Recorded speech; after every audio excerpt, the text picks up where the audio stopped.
Hello दोस्तों, स्वागत है आपका हमारे YouTube चैनल पर। आज की वीडियो में हम देखने वाले MDSU अजमेर के लिए BA सेकेंड सेमेस्टर राजस्थान का भूगोल से कुछ महत्वपूर्ण प्रश्न देखने वाले हैं। सबसे पहले हम यूनिट फर्स्ट देखेंगे। यूनिट फर्स्ट में पश्चिमी मरुस्थल प्रदेश अथवा थार का मरुस्थल।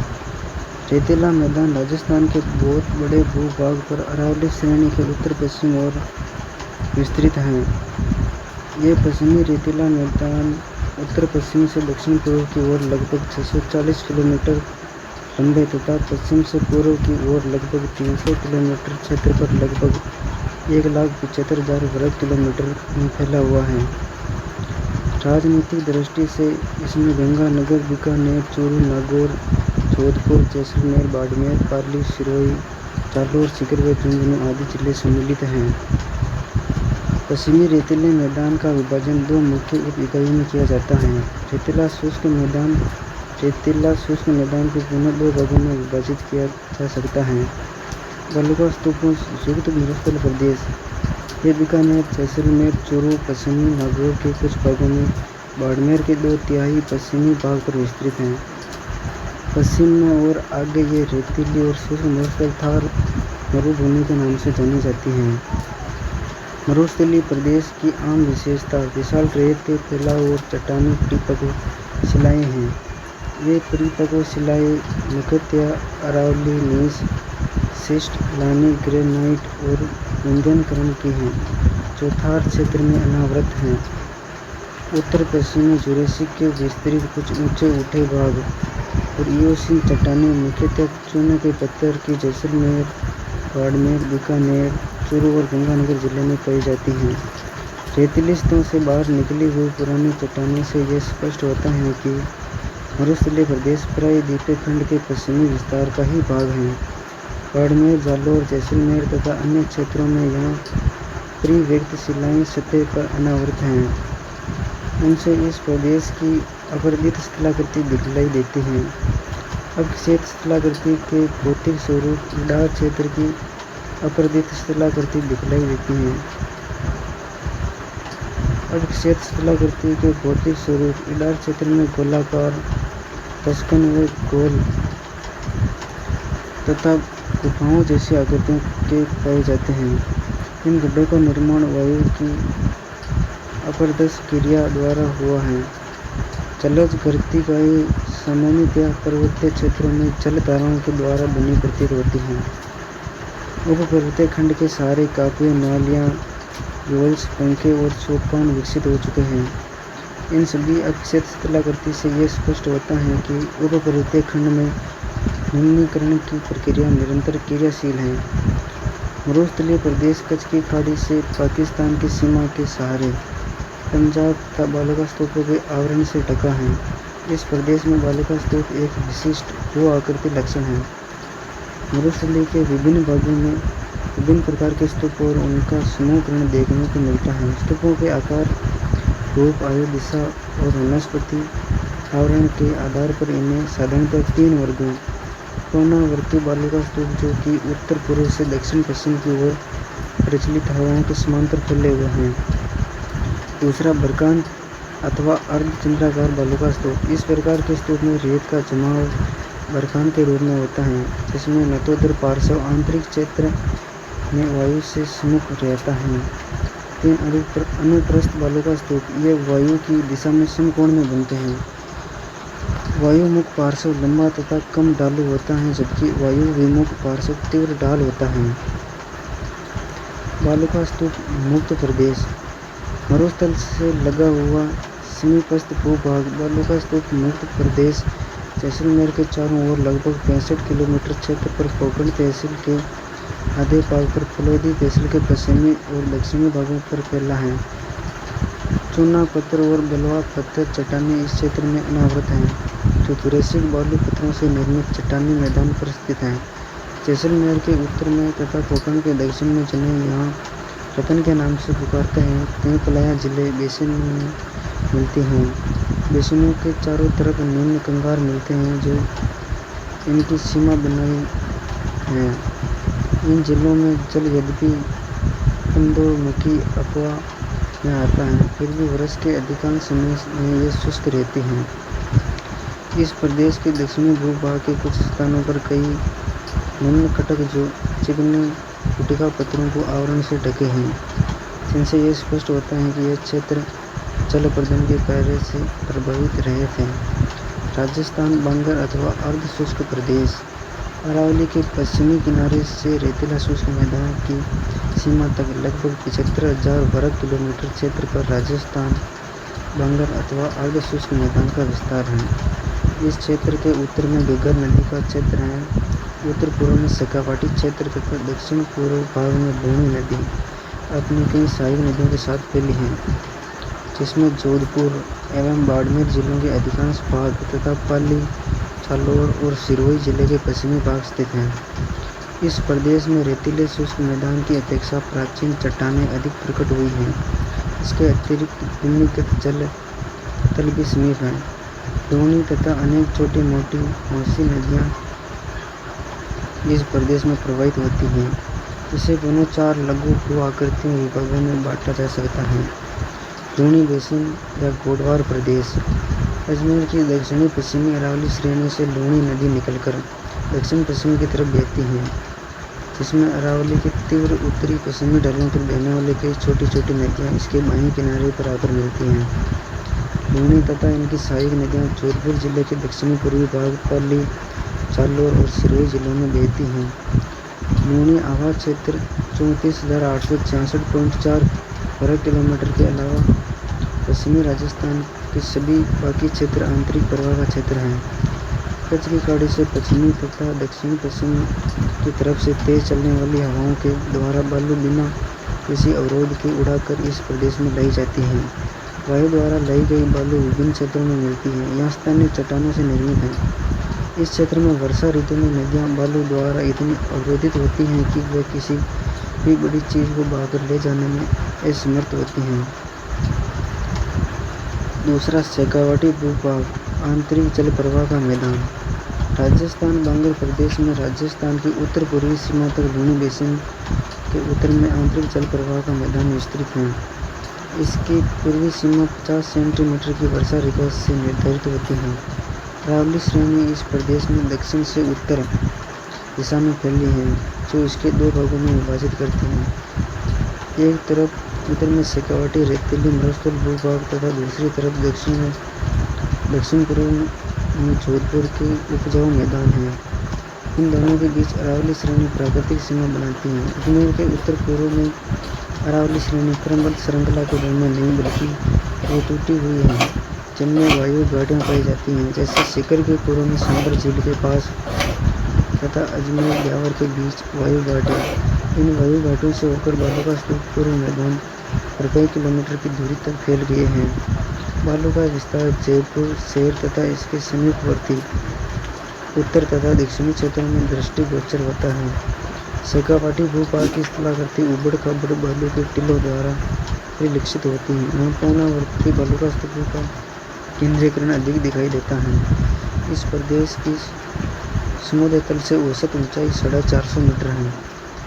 नागौरी उच्च प्रदेश यह प्रदेश दक्षिण पूर्व में अति आर्द्र लूणी बेसिन तथा उत्तर पूर्व में शेखावाटी शुष्क अंतर्वर्ती मैदान के बीच में विस्तृत है।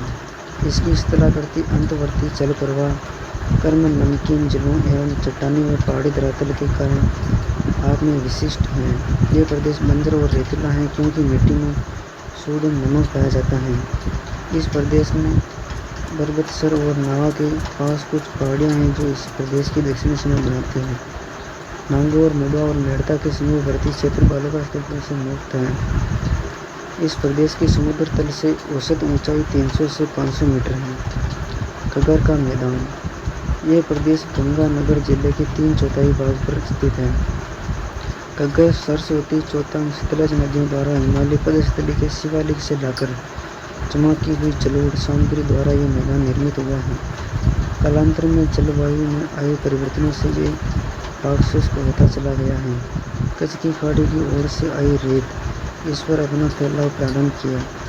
ये नदियाँ अब लुप्त हो गई, अतः यह प्रदेश एक रेतीला बन गया है, जिसमें बालू का स्तूप और छोटी बालू की पहाड़ियाँ छितरी हुई मिलती हैं। इसमें से कुछ बालू का स्तूप गतिशील हैं, लेकिन अधिकांश बालू का स्तूप स्थिर हो गए हैं।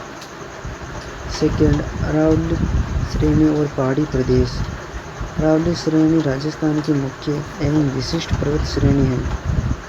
इस श्रेणी की चौड़ाई एक सी नहीं है। ये पर्वत श्रेणी एक निरंतर श्रेणी नहीं है, बल्कि बीच बीच में टूटी हुई है। अरावली श्रृंखला विश्व की शायद प्राचीनतम बलित पर्वतीय श्रृंखला है। संरचनात्मक दृष्टि से इनकी रचना देहलीकरण से संबंधित मौलिक चट्टानों से हुई है। अरावली पर्वत श्रेणी का दक्षिण पश्चिम की तरफ विस्तृत श्रृंखला काफ़ी महत्वपूर्ण है। इसमें मुख्य चोटियाँ बाबाई 780 मीटर, खो 920 मीटर, रघुनाथगढ़ 1055 मीटर, प्रतारागढ़ 873 मीटर आदि स्थित हैं। अरावली पर्वतमाला की सबसे ऊंची चोटी गुरु शिखर, जो कि 1727 मीटर है। अरावली श्रृंखला में लगभग सभी कटक विशाल क्वार्टर्स पिंडों से निर्मित हैं। इस श्रेणी के पहाड़ी प्रदेश को पुनः 4 लघु भौतिक में बांटा जा सकता है। उत्तर पूर्वी पहाड़ी प्रदेश।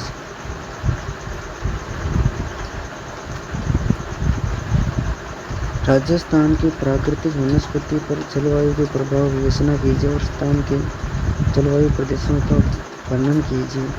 कोपेन एवं थार्नथवेट के अनुसार राजस्थान के जलवायु प्रदेशों का वर्णन कीजिए। राजस्थान के जलवायु प्रदेश। जलवायु प्रदेश का अभिप्राय उस शीतलीय भाग से है जहाँ पर जलवायु के लक्षण सामान्य रूप से समान हो, लेकिन इसका ये आशय नहीं कि सभी लक्षण पूर्ण रूप से समान ही हो।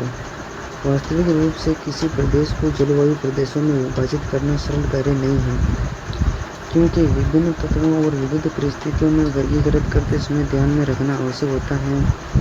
ये भिन्नता स्वाभाविक है।